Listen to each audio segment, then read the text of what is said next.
सब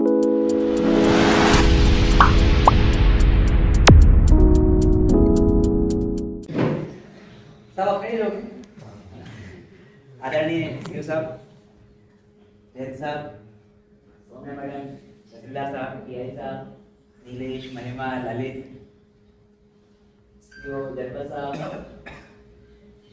मेरे सभी पटवारी साथी, लिपिक साथी, गुरबार साथी, पत्रकार साथी।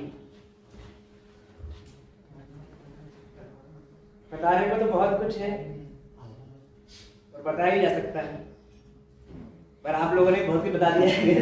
बता दिए,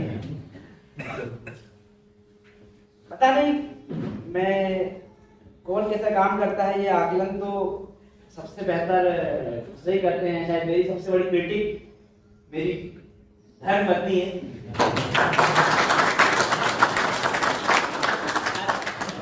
हर शाम को जब मैं घर पहुंचता हूं तो एक तो मेरे बॉस कलेक्टर साहब हैं, दूसरी मेरी बॉस मेरी धर्मपत्नी है। वो हर शाम को जब मैं घर आता हूँ तो मुझसे पहले न्यूज फ्रेश हो जाती है। वो उन्होंने कोई जो ऐप डाउनलोड कर रखे हैं, फेसबुक से जोड़ रखा है, तो ना मैं घर बाद में पहुंचता हूँ, न्यूज पहले पहुंच जाती है। तो सवाल पहले पूछा जाता है कि ऐसा क्यों किया गया? आप यहाँ रहते हो, आप कुछ क्यों करते रहते हो, क्यों शांति से नौकरी नहीं करते हो? ऐसा क्यों आप भी क्यों, आपके साथ ऐसा क्यों होता है कि आप कुछ काम करने जाते हो, न्यूज बन जाती है, कुछ घटनाक्रम हो जाते हैं? कई बार अच्छे होते हैं, कई बार थोड़े खट्टी भी होते हैं। खैर ये सब चलता रहता है। मैं हमेशा इनसे कहता हूँ, मतलब ये बहुत लंबे समय से मेरी साथी हैं, मेरी दोस्त हैं। अभी 10 साल हमारी शादी को हो गए हैं और मैंने जब शादी की थी तो भरोसा तो था कि मैं कुछ कर लूंगा जीवन में। तो पहले भी जॉब कर चुका था, बहुत उतार चढ़ाव वाला जीवन मैंने जिया है। तो इनसे मैंने कहा कि अभी तो कुछ नौकरी नहीं है मेरे पास। जब मेरी शादी इनसे हुई थी तो मैंने कहा था मेरी नौकरी नहीं है वर्तमान में, पर पहले मैंने नौकरी की है, आगे की तैयारी कर रहा हूँ, तो नौकरी मिल जाएगी। तो इन्होंने मुझ पर भरोसा जताया और मेरी शादी की। सबसे पहले मेरा आभार इनके प्रति भी है।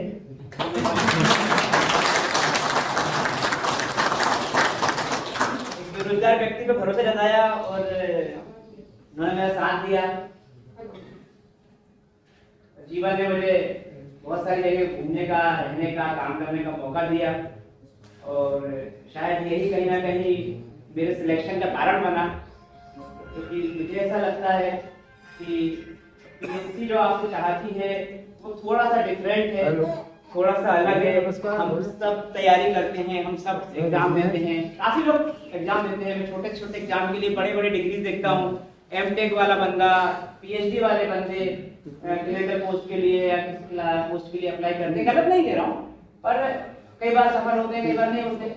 पर एग्जाम्स आपसे बहुत हटके जाते हैं। मैं थोड़ा कम शुरू से शुरू कर रहा हूँ, कहीं ना कहीं अब इतनी सारी संख्या में बात अपनी कमी होगी ना, पता नहीं।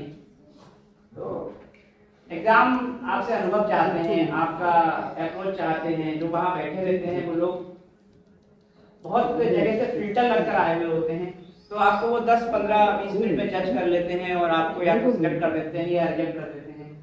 तो कुछ सुखद संयोग रहे कि मैं एग्जाम में सिलेक्ट हो पाया और उसमें भी मेरा इनका बहुत योगदान रहा। ये जब मेरा इंटरव्यू था तो मैं रायगढ़ में था।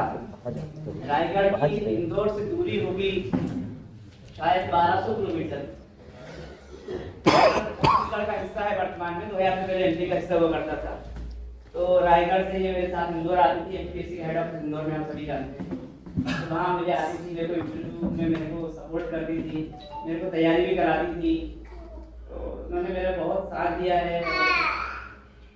यहाँ तक आते आते एक लंबी यात्रा तय की है। जब सिलेक्शन हुआ उसके बाद मेरी ज्वाइनिंग जैसे कि कोडर दादा ने आपको बता दिया, लिस्ट आई। पीएससी के सिलेक्शन के बाद लिस्ट आती है पीएडी से कि आपकी पदस्थापना कहाँ हो रही है। तो मुझे पदस्थापना मिली अलीराजपुर। अब सहयोग से पीएससी की तैयारी के कारण अभ्यर्थी का नाम तो मैंने सुना था, पर मैंने नक्शे में उसको ध्यान से देखा तो मैंने कहा मैं यहाँ रहता हूँ, मेरा जिला रायसेन भोपाल मान लो, मेरी पदस्थापना 500 किलोमीटर दूर अलीराजपुर में है। थोड़ा डिफरेंट कल्चर है, वहाँ मिली। तो ये फिर मुझसे वही सवाल पूछा गया कि तुमको ही क्यों अलियासपुर मिला गया? अलियासपुर क्यों, मतलब अच्छी जगह, सीहोर अच्छा जगह है, इतना हमारे पास सीहोर में, सीहोर क्यों नहीं मिला आपको? आपको विदिशा क्यों नहीं मिला? आपको आसपास देवास, गंगाबाद ऐसा क्यों नहीं मिला? आपको अलियासपुर क्यों भेजा गया? तो मैंने कहा कि अब नसीब में लिखा होगा, चलते हैं, शुरू करते हैं। तो हम लोग गए, वहाँ शुरुआत की सहयोग से। एक ठीक ठाक, पहले तो मेरे को सोंडवा नाम का अनुभाग है, अच्छा अनुभाग है, वो भी थोड़ा ग्रामीण क्षेत्र का है, वो मिला। बाद में मैंने एक अनुभाग है जोवट, जहाँ मुझे काम करने का बड़ा अवसर मिला, जो कि नॉर्मली एक IAS सीट मानी जाती है। तो वहाँ मैं SDM रहा, तकरीबन 2.5 साल में वहाँ SDM रहा। एक ही कार्यकाल में SDM के रूप में थोड़ा लंबा समय माना जाता है। तो वहाँ काफ़ी कुछ सीखने को मिला। ट्राइबल कल्चर, पहले जैसा नीतू की खास बात क्या है कि इनमें और जो बेसिक फर्क है, वो एक बेसिक फर्क बताता हूँ। पति पत्नी होना भी चाहिए। मुझे परिवर्तन अच्छे लगते हैं और इनको परिवर्तन को एक्सेप्ट करने में थोड़ी सी उलझन होती है। तो जहाँ जहाँ मैं जाता हूँ वहाँ भाई वो मतलब मेरे साथ जाना तो है ही, तो जाना तो है, तो जाते हैं। और फिर इनको वो चीज़ इनको बहुत अच्छी लगने लगती है।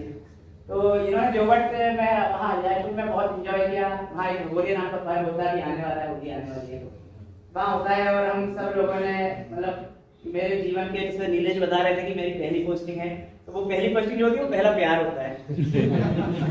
तो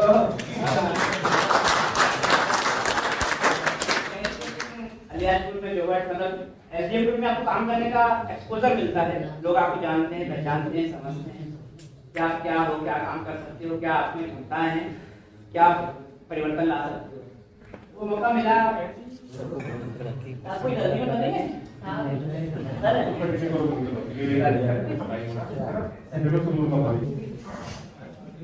वहाँ काम करने का मौका मिला। और जो लोक संस्कृति, आदिवासी संस्कृति, उसको हमने बहुत अच्छे से अपनाया। और मुझे जोवट से बहुत ज्ञान और बहुत थोड़ा बहुत नाम मिला जो मैंने काम करने की कोशिश की। वहाँ पर देखिए रेवेन्यू एक ऐसी पोस्ट है जिसका विवादों से मतलब चोरी दामन का नाता है, मेरा ही मानना है। और अगर SDM विवाद में नहीं पड़ रहा है, मतलब अच्छे विवाद में, तो मतलब वो मुझे लगता है कि कोई ऐसा काम नहीं कर रहा है। नौकरी हम सब करते हैं, नौकरी करने के लिए हम सिलेक्ट कर दिया है। हमारे जो पगार है, जो सैलरी है, वो पकती है हर दिन शाम को 6 बजे मेरे को मेरे अकाउंट में सैलरी आ जाती है। तो 30 दिन की सैलरी में मतलब हर दिन की सैलरी पक जाएगी, शाम को मैं घर पहुंच जाऊंगा। पर मेरा ही मानना है कि आप अगर आपको SDM सिर्फ नहीं करनी थी, विवाद से डरना ही था, तो फिर SDM क्यों बने?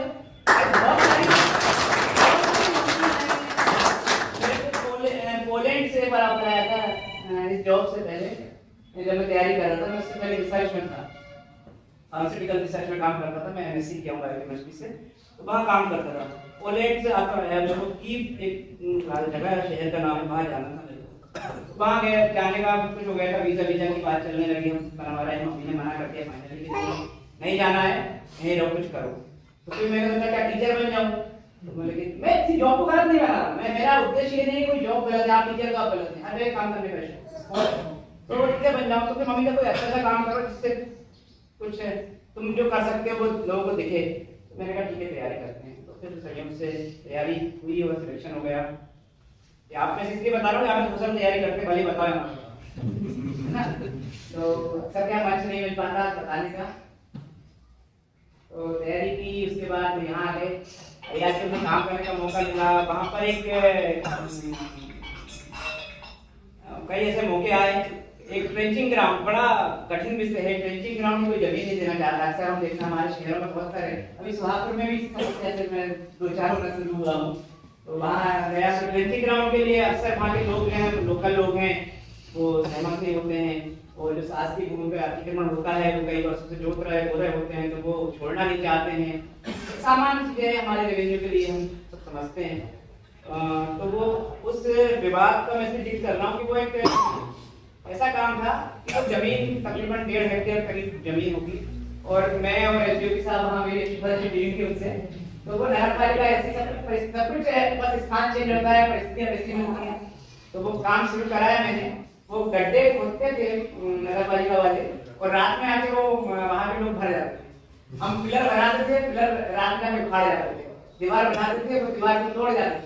तो फिर मैं और नजर साहब रात को 11 बजे 12 बजे 1 बजे वहाँ जाते थे, और वहाँ घंटे आधे घंटे खड़े होते थे, और वहाँ लाइट बैठ जाते थे, हुडर हो जाते थे ताकि वो हो जाए।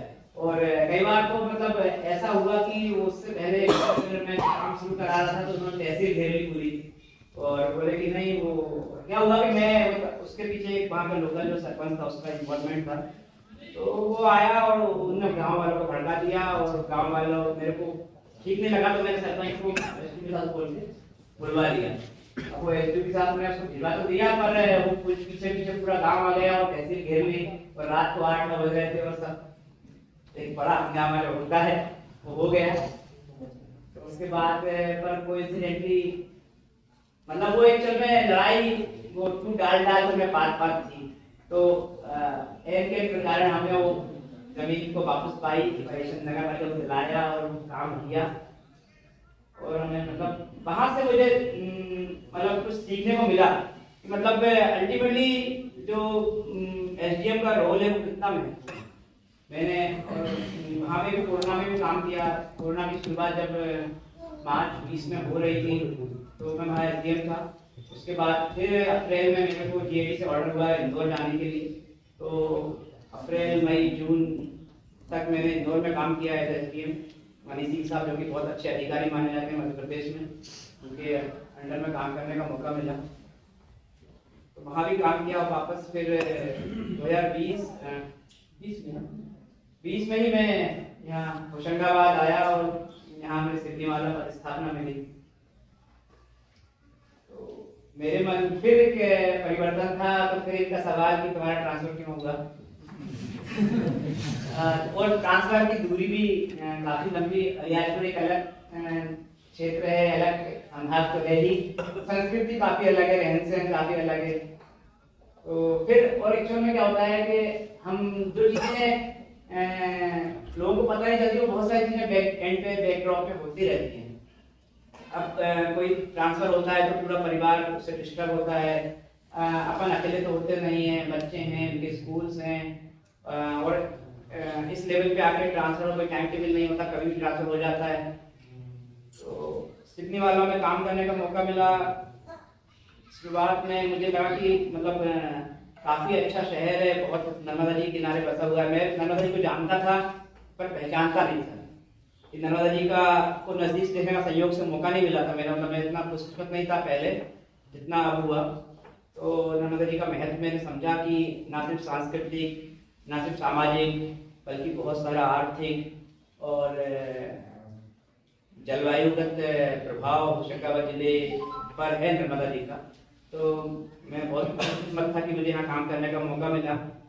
इसके बाद जब काम की शुरुआत की तो अर्थन ने तो एसडीएम की नौकरी में ना आया था, तो एसडीएम की नौकरी नहीं है। काम करने का मौका मिला, और आप सभी के सहयोग से जो कुछ भी बन पड़ा इस शहर के लिए, इस क्षेत्र के लिए करने की कोशिश की, यहाँ के लोगों के लिए करने की कोशिश की। जो मेरी क्षमताएं, अल्प क्षमताएं जो भी हैं मेरे अंदर, उससे मैं जो कुछ भी तन मन धन 24 घंटे मैंने प्रयास किया कि मैं इस शहर के लिए, इस क्षेत्र के लिए कुछ कर पाऊँ। और इस सब में मुझे आप सबका सबसे ज़्यादा सहयोग मिला, चाहे वो एसपी मैडम हो। मतलब कई बार शुरू में मेरी 1-2 बार ऐसा मेरे साथ में मैंने उनको कॉल नहीं किया, तो मैंने सोचा कि मैडम आप मतलब महिला है करके तो आपको मैं कॉल नहीं किया, तो बोले कि मैडम नाराज भी मेरे को, नहीं आप कॉल कर दिया करो। तो फिर मैं उनको रात में भी कई बार बात कर लेता था। पुराने टीआई साहब के ऑफिस साहब हों, जी सर, नए बाद में यादव जी हों, और जैन साहब हों, नीलेश के साथ भी था। और नीलेश मतलब जब कुछ मेरे समझ में नहीं आता था मैं नीलेश को भेज देता था कि हाँ नीलेश जाओ वहाँ।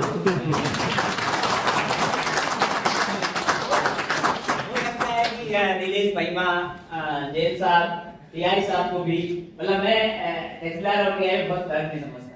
मतलब मेरी जो काम करने का स्टाइल पता नहीं ठीक है कि नहीं है, पर मैं इनमें ज़्यादा फर्क नहीं समझता। मुझे लगता है मोरलेस वही काम तहसीलदार करना है, वही काम एक ही काम करना है। तो जहाँ तक मुझे लगता था मैं इन सबको काम बता देता था, और उस काम को करवाने का प्रयास करता था। अक्टूबर 20 से काम शुरू हुआ था। उसके बाद शुरू कुछ महीनों में शहर में कुछ काम हुआ। नीलेश का बहुत योगदान रहा डिवाइडर बनाने में। नीलेश ने बहुत काम किया। उसमें खुद स्वयं नीलेश ने इंची टेप लेके, मैंने कहा कि नीलेश आप जाओ दोनों साइड को चौड़ाई नापो कितनी है और कहाँ डलवाना है। और हम लोग मतलब ऐसा होता था कि चूना डाला गया तो शहर में हड़कंप मच जाता था कि अब पता नहीं क्या होने वाला है। तो उस समय नीलेश, जैन साहब, सीएम और राठौर साहब ने बहुत अच्छा काम किया। चौकसे साहब भी उस समय थे और मैडम का भी इनडायरेक्ट सपोर्ट मिलता था। तो काफ़ी कुछ काम करने का मौका मिला और प्लानिंग मतलब देखने में ऐसा लगता है कि यार यहाँ पे क्या कर सकते हैं, तो वहाँ पे ये करने का मौका मिला तो उसे किया गया। उसके बाद जो मार्च में कोरोना के टाइम पे बहुत लंबा मतलब इस बार लास्ट सेकंड जो कोरोना था बहुत लंबा रहा था। मार्च के एंड से मुझे लगता है शुरू हो गया था वो। मार्च के एंड के बाद अप्रैल मई में तो पीक पर था और उस समय काफ़ी डेथ होती थी। और जो काम मुझे लगता था कि ये मतलब मेरे को लग रहा है कि हेडेक आ रहा है तो मैं जेल साहब को भेज दूंगा, जेल साहब जाओ एडमिशन में बढ़वाओ।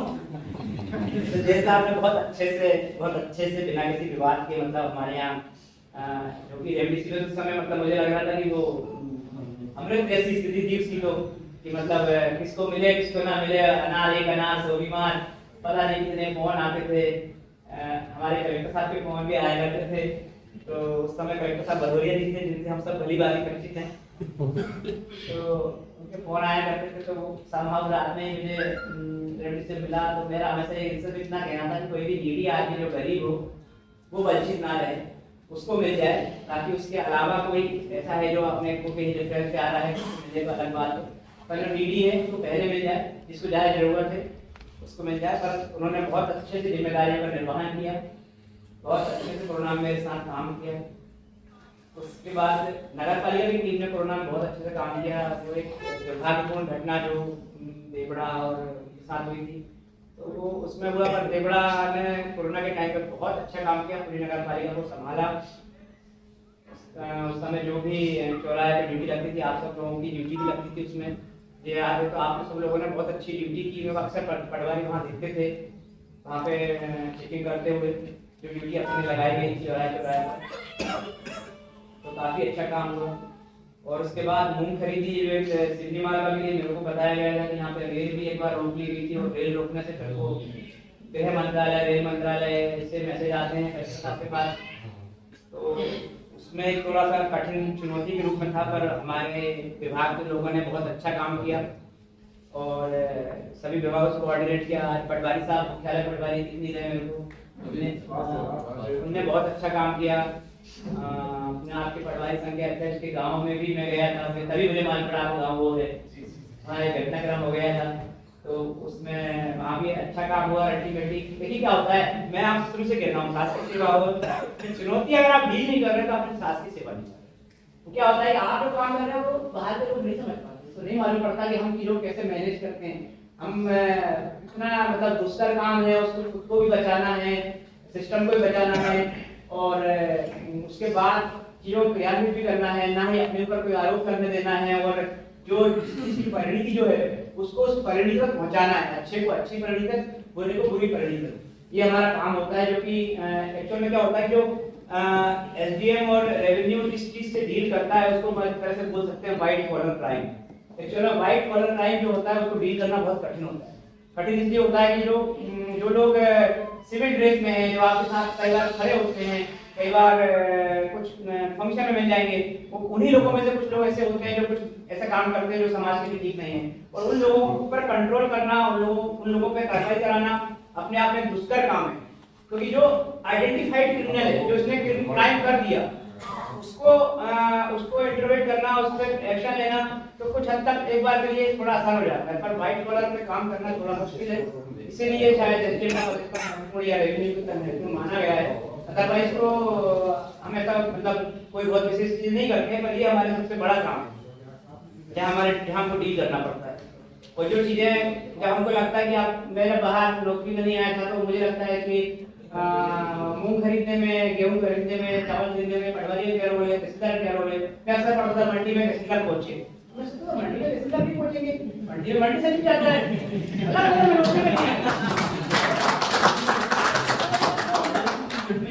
तहसीलदार काम तहसीलदारी करना है, मंडी से कम खरीदारी कराना होगा। तो जो एक आम आदमी की समझ होती है, मैं बताता हूँ जब सिस्टम में मैं नहीं आया तो मैं सोचता कि इसमें इस काम में तहसीलदार क्या रोल है, कोई मर गया तो उसमें तहसीलदार क्या रोल है, कोई आग लगी उसमें तहसीलदार क्या रोल है।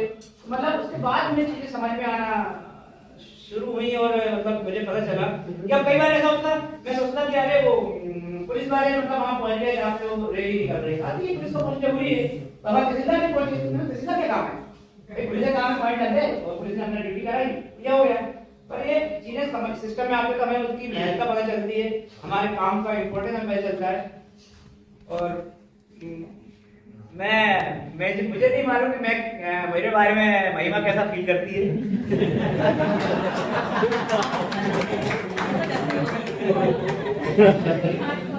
मैं महिमा को मैंने कुछ काम देता था और महिमा से उसको वापस एग्जीक्यूशन पे पूछता था और कई बार डांट भी देता था, कई बार झल्ला देता था कि नहीं ये काम क्यों नहीं हुआ, ये काम होने चाहिए और ये आपको करना ही पड़ेगा, चाहे वो साम दाम दंड भेद वो आपके ऊपर डिपेंड करता है कि आप इसे किस तरह से करेंगे।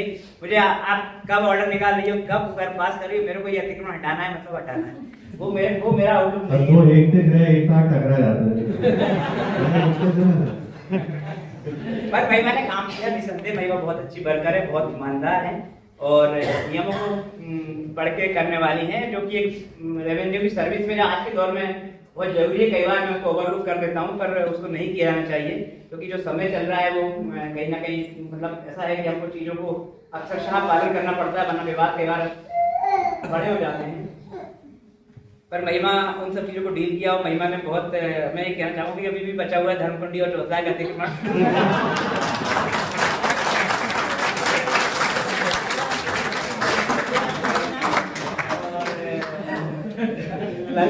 ललित को बाबरी को साफ कर देगा मुझे लगता है। कर दिया सर, मकान भी तोड़ दिया हुआ फिलहाल। मेरा ये मानना है, आप हम हमेशा जब सर्विस में आते हैं ना तो नॉर्मल आदमी सोचना बंद कर देते हैं। हमारी समस्या ये है, सिस्टम किससे अपेक्षा करेगा? सिस्टम को थोड़ी मालूम है कि तहसीलदार के पास किसका फोन आता है, सिस्टम को थोड़ी मालूम है एसडब्ल्यू किससे डील करता है। जनता क्या सोचती है? जनता ये सोचती अरे तहसीलदार को पावर है तोड़ने के, तोड़ना है तो बहुत गलत बात है, तोड़ना जाना चाहिए, ये काम नगर करना चाहिए, पर नगर क्यों नहीं कर रही है, ये काम पुलिस कर रही है, पुलिस क्यों नहीं कर रही है। किसी को नहीं पता कि वो बेचारे लोग कितना चीजों को प्रेशर झेलते हैं, कितना लोगों को डील करते हैं। पर हम ये सब डील करते हैं और उसके बाद कोई काम कर पाते हैं तो ये वाकई में मतलब हमारी सफलता है और इसको अप्रिशिएट किया जाना चाहिए। महिमा और पटवारी मैडम मुझे याद है मंडी वाली, वो तो वहाँ का RI ऑफिस जमीन ले लेना जोटला है,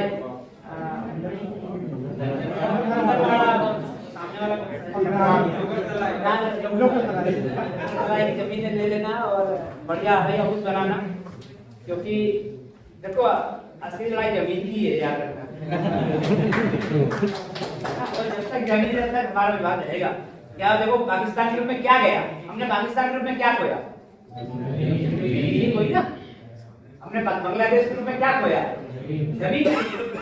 तो असली लड़ाई जमीन की है और वो लड़ाई उन लड़ाइयों से बहुत सारी लड़ाइयाँ पैदा होती हैं। इसलिए आप सबका इम्पोर्टेंस तो बना ही रहेगा और मेरा हमेशा ये कहना है कि ट्रांसफर, पोस्टिंग, स्थानांतरण सब होते रहते हैं। ये सब क्या होता है, हम आज हमको बड़े लगते हैं और हम जीवन के परिप्रेक्ष्य में सोचें तो बहुत छोटी बात है। आज मुझे नहीं लगता कि मैं कभी रायपुर रहा हूँ, कभी मुंबई रहा हूँ, कभी दिल्ली रहा हूँ, कभी हैदराबाद रहा हूँ। जीवन के उसमें सोचें यार बहुत बड़ी बस्ती है तुम्हारी, जाजी बंद भी नहीं हुआ तो हो ही नहीं रहा ना, होता रहता है। पर काम करना नहीं छोड़ना चाहिए, काम किया जाना चाहिए। जनता को हमसे अपेक्षाएं होती हैं, जनता का काम जैसे कि इसने बोला कि खासतौर से मतलब मुझसे ज्यादा रेवेन्यू का जो काम है, जनता का जो काम है वो तहसीलदारों के पास हुआ करता है, आप लोगों के पास हुआ करता है। मतलब मेरे पास तो लोग फिल्टर लगते आते हैं, जब आपके पास से आते हैं तब मेरे पास आते हैं। तो मेरा ये सोचना है कि जनता का काम करना चाहिए, जो काम हो सकने वाले हैं, जो काम और हमको दिख रहा है कि गलत है, हमारा एक ऑब्जर्वेशन होना चाहिए। हमारी नौकरी क्यों महत्वपूर्ण है? हम अच्छा एक बात बताओ, आप सब लोग सिलेक्ट हो गए हैं ना एग्जाम में, पटवारी जब एग्जाम देके आते हैं ना, बिना एग्जाम के तो नहीं आते। हमारे पास क्या अलग है? हमारे पास ऑब्जर्वेशन अलग है, हमको अलग दिखता है ना जनता के आम आदमी से। तो आप सिलेक्ट हो गया एग्जाम में, अब इतने सारे लोग एग्जाम देते हैं, आप देखते हैं जब क्लास के लिए लाखों फॉर्म आते हैं, रेलवे ग्रुप के लिए लाखों फॉर्म भराए जाते हैं, वो गेटमैन के लिए लाखों करोड़ लोग अप्लाई करते हैं जो ट्रैक ठीक करते हैं, तो उसमें भी कंपटीशन है। तो आप लोग अच्छा एग्जाम देके अच्छी सर्विस में आए हो तो एक ऑब्जर्वेशन बना के रखो। ऑब्जर्वेशन नॉलेज कौन से नियम में क्या लिखा है ये तो आप सीख ही जाओगे, कोई नहीं सीखोगे तो कोई आपको बता देगा, कहीं ना कहीं कुछ कॉपी पेस्ट पड़ा होगा उसको उठा के आप बना लोगे, कोई ना कोई पंचनामा किसी पूरे पुराने या वरिष्ठ पटवारी आ रहे हैं से आप पूछ लोगे, पर आपका क्या अलग होना चाहिए? ऑब्जर्वेशन अलग होना चाहिए। उस ऑब्जर्वेशन ही आपको लोगों से डिफरेंट बनाता है। चाहे आपको पता होना चाहिए इस आदमी की क्या दिक्कत है, इसकी हमें मदद करनी चाहिए, कितनी करनी चाहिए, और हमारा ये काम है, ये शासी काम हम कैसे करा पाएंगे, हमारा क्या नेगोशिएशन हम कर सकते हैं, उसमें किस तरह से हम नेगोशिएट करेंगे, हम अपना काम भी करा लें, हम सीएम हेल्पलाइन भी बंद करा दें, जो कि अक्सर पटवारी भी बड़ा टास्क हो गया है आजकल। तो ये सब चीजें उसके लिए क्या है कि आपको लोगों से जीवन संपर्क होना चाहिए, मेरा ये सोचना है। सबसे बड़ी बात जो है मेरे को ऐसा लगता है कि आप ऑब्जर्वेशन कैसे आएगा, मुझे तो नहीं मालूम, इतने सारे गांव हैं, 90-95 पंचायत होंगी, 200 के आस पौने 200 गांव हैं इस तहसील में, तो मुझे थोड़ी हर गांव में जा पाता हूँ, मैं हर गांव में मैं पहुंच पाता हूँ टाइमली। तो मेरे पास जो मैसेज आते हैं, जो फीडबैक आते हैं, और उसमें क्या सच्चाई है और कितनी सच्चाई है उसका ऑब्जर्वेशन, कभी मौके पे गए तो उसका ऑब्जर्वेशन, यही चीजें हमको और लोगों से अलग बनानी है। तो मेरा आप लोगों से ये कहना है कि अपना ऑब्जर्वेशन थोड़ा अच्छा रखें, थोड़ा बड़ा रखें, अपने शहर, अपने हल्के, अपने गांव के बारे में नौकरी ना करें, सोचें तो आपको प्यार मिलेगा। मतलब आज मैं नहीं जानता कि सिवनी वालों के लोग मेरे बारे में क्या सोचते हैं, पर जो भी मतलब चीजें मेरे सामने आई हैं उसमें से अधिकतर चीजें ठीक ठाक आती हैं, लोग मिलते हैं, बात करते हैं, नमस्ते करते हैं। तो मैं ये मानता हूँ कि अपना ऑब्जर्वेशन आप पॉजिटिव रखें। जब मैं सिवनी वालों आया था तो जोबट में मुझे काफी स्नेह मिला था, तो मैं मतलब कहीं ना कहीं नई जगह जाकर तो मन में लगता है कि यार पता नहीं ये शहर कैसा होगा, क्योंकि शहर चेंज करना नॉर्मली समानता चेंज होते नहीं है शहर, मतलब जो बड़े ट्रांसफर होते हैं, एसडीपी मैडम है, तहसीलदार हैं, इन सभी लोगों के ट्रांसफर समानता होते हैं, बाकी जो और पोस्ट में जिले में अक्सर रहते हैं उसके बाहर नहीं जाते हैं। तो ये चीजें मतलब हमको देखनी चाहिए। मेरा आपसे ये कहना है कि अच्छा काम करें, वहाँ के लोगों से जीवन संपर्क बनाएं, उनके सुख दुख में उनकी हेल्प करें, कठोर को जो व्यक्ति गलत काम कर रहा है उसको दंडित कराने का प्रयास भी करें, उसके विरुद्ध कार्रवाई करने का प्रयास भी करें और कार्रवाई करावे भी अगर आप सक्षम नहीं है तो। और इसके साथ ही अपना आप शहर से दिल लगाइए, शहर आपसे दिल लगाएगा, अपना हल्के से दिल लगाइए, हल्का आपसे दिल लगाएगा, ये मेरा आप लोगों से कहना है। बहुत बहुत धन्यवाद, आपके स्नेह से अभिभूत हूँ। और